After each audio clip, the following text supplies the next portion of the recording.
Finally, friend, dumating ka rin, no? Sorry na, friend. Huwag ka na magalit. Traffic kasi sa agency. Teka. Parang tumataba ka. Nabuntis ka ba ng kanin, ha?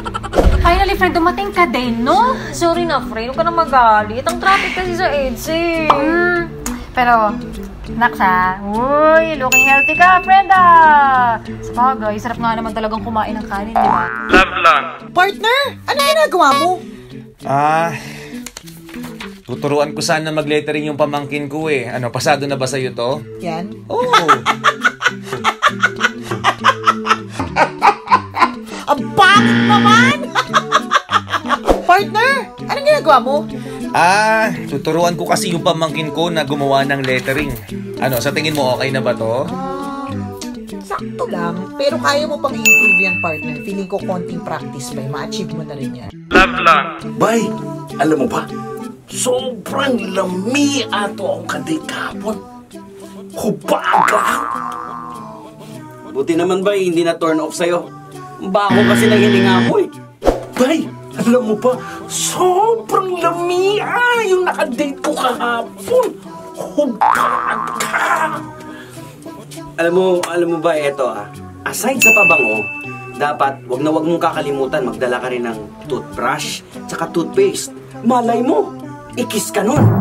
Oo nga, no? Diba? Sige nga. Idagdag ko yan sa mga kailangan kong bilhin. Love lang. Dapat ko na maubos tong chichirya. La, kuha ka oh. Ayoko. Diet ako, te. Okay. Uy nga pala, yayain ka sana namin ng honey ko this weekend. Out of town tayo, tara. Ha? Diyos ko, Lord. Hindi ako sumama. The third wheel na naman ako sa inyo eh. Dapat ko na maubos tong chichirya. La ka bang balak kumuha?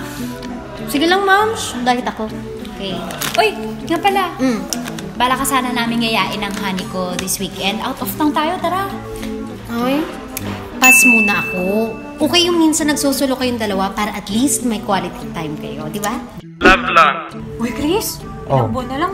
Lapit na yung birthday mo ah! Siyempre. Nadagdagan na naman yung edad mo. Oo nga eh. Eh ikaw, di ba magte-30 ka na? Kailan ka mag-aasawa? Uy, Chuper.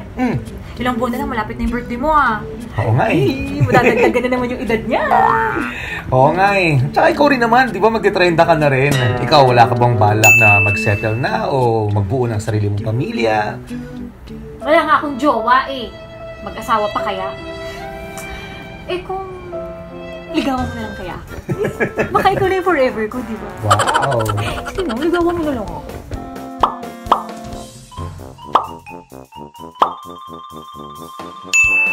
Always your number one SM radio station.